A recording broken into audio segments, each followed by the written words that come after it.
Assalamu alaikum dear students, how are you? I hope you all will be fine. Once again we are here, lecture number 5 of class 7th, lesson number 2, which we had started previous week, light in the night. Previous week we had studied some paragraphs of this lesson. We had studied about the light, that how they arranged light in the streets of London. So today we'll study further the lesson. Okay, so let's read the lesson. Last line of this lesson, this paragraph: the authorities realized the benefits. हुक्मरानों ने उसके फ़वाइद जाने। किसके फ़वाइद? उन light के, उन रोशनियों के लोगों ने जब उन्हें अपने घरों पर रोशन करना शुरू किया, उसके बाद फिर वहाँ पे कानून बना दिया कि लाजमी तौर पर सारी रात उनके घरों में, उनकी खिड़कियों पर वो लाइट, वो चिराग जलते रहेंगे। तो फिर वो बात जब हुक्मरानों तक पहुँची, वो बात जब अफसरान तक पहुँची, the authorities realise the benefits, तो उनको भी ये फ़ायदेमंद बात लगी। They brought and took over the installation and maintenance of them, तो उन्होंने वो अपने ज़िम्मे ले ली, वो लाइट का इंतज़ाम करना, लाइट की देखभाल करना। ऑल ओवर यूरोप, पूरे यूरोप में, the use of lamp post grew, इन लैम्प पोस्ट का इस्तेमाल बढ़ने लगा, यानी ये चिरागों का इस्तेमाल गलियों में बढ़ने लगा। इन द 70s, 17वीं सदी में, लंदन ग्रू रैपिडली, लंदन ने बड़ी तेज़ी से तरक्की की, तेज़ी से बढ़ने लगा। And became the world centre of trade, और दुनिया की तिजारत का मरकज़ बन गया। मैन्युफैक्चर, दुनिया की चीज़ों बनाने का मरकज़ बन गया। एंड फैशन का मरकज़ बन गया। बिजनेस बिकेम इम्पोर्टेंट, और बिजनेस, कारोबार अहम बन गया, अहम हो गया। And lights were needed to keep the working and entertaining in the night, और फिर लाइट ज़रूरी हो गई कि शाम के वक्त वो बिज़नेस चल भी सके और वो कारोबार वसअत भी पा सके। इसलिए वो लाइट्स, वो चरागाहें, और इसलिए वो जो उन्होंने लैंप लगाए थे वो ज़रूरी हो गए। बाय द लेट 70s, 17वीं सदी के आखिर तक, London had so many street lamps, London में बहुत सारी गलियों में वो चरागाहें थी, वो चिराग थे। That visitors to the city were amazed by them, कि जो सयाह आते थे दूसरे शहरों से, दूसरे ममालिक से, वो उनको देखकर हैरान हो जाते थे, उन स्ट्रीट लैंप्स को। The lamps were fuelled by wax, उन लैंप्स को, उन चिराग को जलाया जाता था मोम के ज़रिए और ऑयल या फिर तेल के ज़रिए। That gave of N unpleasant smell and often dripped, और वो ऑयल उन चिरागों से टपकता रहता था और बड़ी अजीब सी बदबू देता रहता था। Many people were employed as lamp lighters, बहुत सारे लोगों को तनख्वाहों पे रखा गया लैम्प लाइटर्स के तौर पर, कि वो इन दियों को, इन चिरागों को जलाएंगे, शाम के वक्त सुबह बुझा देंगे। Because each lamp had to be lit by hand every evening, क्योंकि शाम के वक्त हर दिए को लाजमी तौर पर जलाना था, तो उन्होंने किराए पर भी लोगों को रख लिया। One German tourist visiting London in the 70s wrote in his diary, एक जर्मन सयाह ने 17वीं सदी में लंदन विजिट करते हुए अपनी डायरी में लिखा, as it was quite dark, ये बड़ा अंधेरी रात थी, बड़ा अंधेरा था। When I came back the first evening, जब मैं पहली शाम यहाँ पर पहुँचा, आई वॉज एस्टोनिश्ड, मैं हैरान हो गया। At the admirable manner in which the streets are lighted up, उस जिन रोशनियों को देखकर, जिस तरह गलियां रोशन की हुई थी, मैं उन रोशनियों को देखकर मैं बड़ा हैरान हो गया।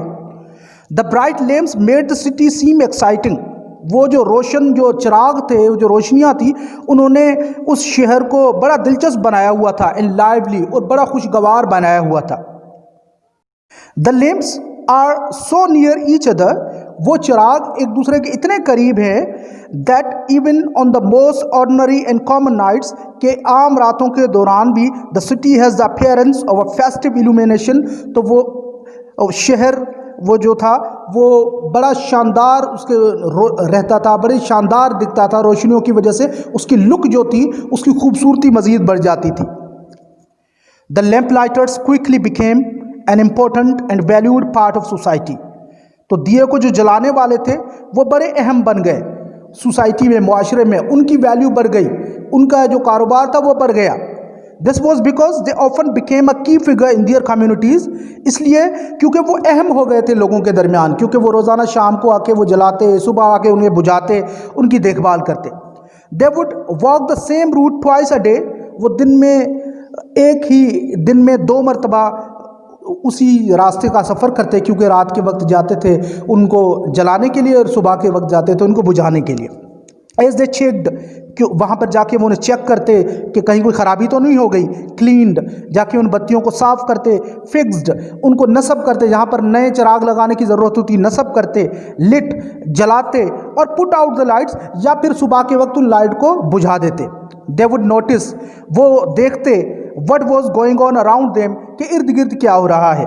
Many lamp lighters help to make their route safer, बहुत सारे लैम्प लाइटर्स ने, लैम्प जलाने वालों ने मदद की जो रूट थे उन्हें महफूज बनाने के लिए, क्योंकि वो सुबह के वक्त भी आते थे, रात के वक्त भी आते थे, तो वो फिर कोई ख़तरा नहीं रहता था किसी जो न डाकुओं को या लुटेरों का या दूसरी किसी चीज़ों का।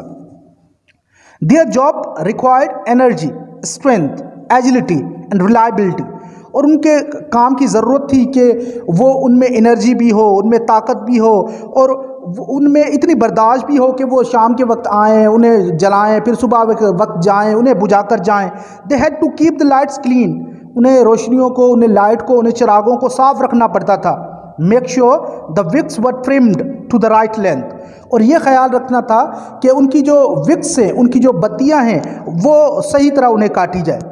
इस तस्वीर में आप देख सकते होंगे कि एक मोम है, मोम के ऊपर फिर एक दिया जल रहा है, दिए के अंदर एक विक है, बत्ती यानी धागे की एक डोरी है जो वो लगाते थे, और उसको जब जलाते थे तो वो मोम की मदद से फिर वो जलती थी, तो उसे विक बोलते।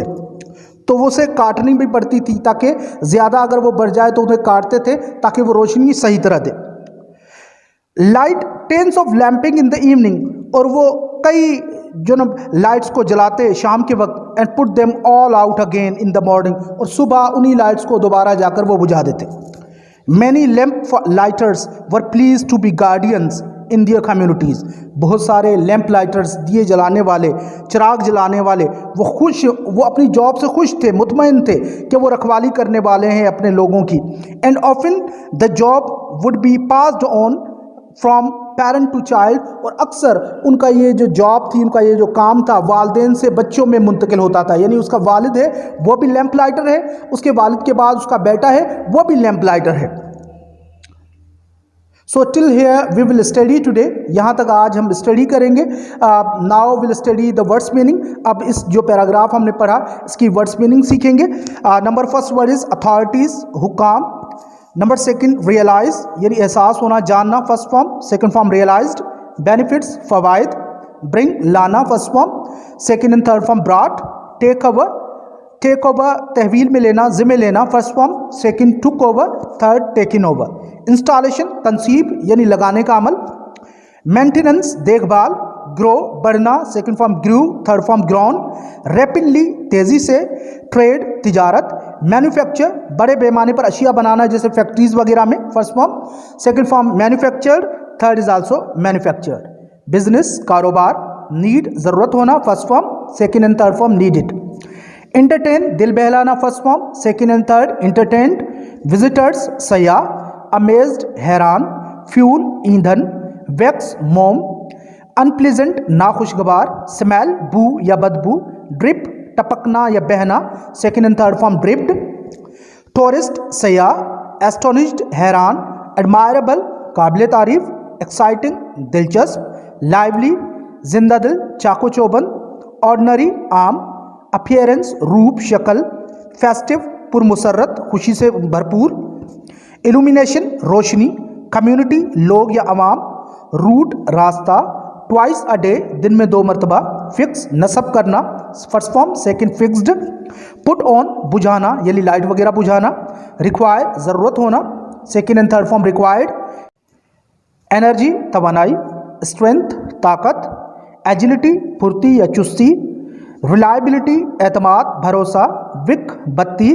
ट्रिम, काटना, first form, second and third trimmed. Pleased, खुश।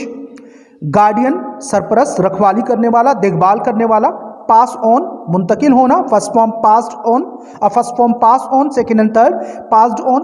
So these were the words meanings. Now I'm giving you assignment. Number 1, write down the words meanings in your fair copies and memorize them. अल्फाज अपनी fair copies में लिखें और उन्हें याद करें. Read and understand the lesson, पूरे lesson को दोबारा से पढ़ें, उसे समझें. समझ में बात नहीं आती तो स्कूल आकर पूछ जाए. 3 complete your fair copies and submit them. अपनी फेयर कॉपीज़ को कंप्लीट करें। लेसन नंबर 1 से लेके जहाँ तक मैंने फेयर कॉपीज़ कराई है अपनी फेयर कॉपीज़ को मुकम्मल करें, क्योंकि स्कूल जब खुलेंगे हम दोबारा फेयर कॉपीज़ आपको नहीं कराएंगे। तो पिछली वीडियोज़ में देख ले फेयर कॉपीज़ किस तरह कराई गई है, या फिर स्कूल में आ जाए, कॉलेज में आ जाए, मैंने फॉर्मेट बनाया हुआ है, वो फॉर्मेट लेकर जाएं कि कॉपी किस तरह फेयर करनी है। अपनी फेयर कॉपीज़ को मेंटेन करें, उन्हें चेक करवा के जाएं।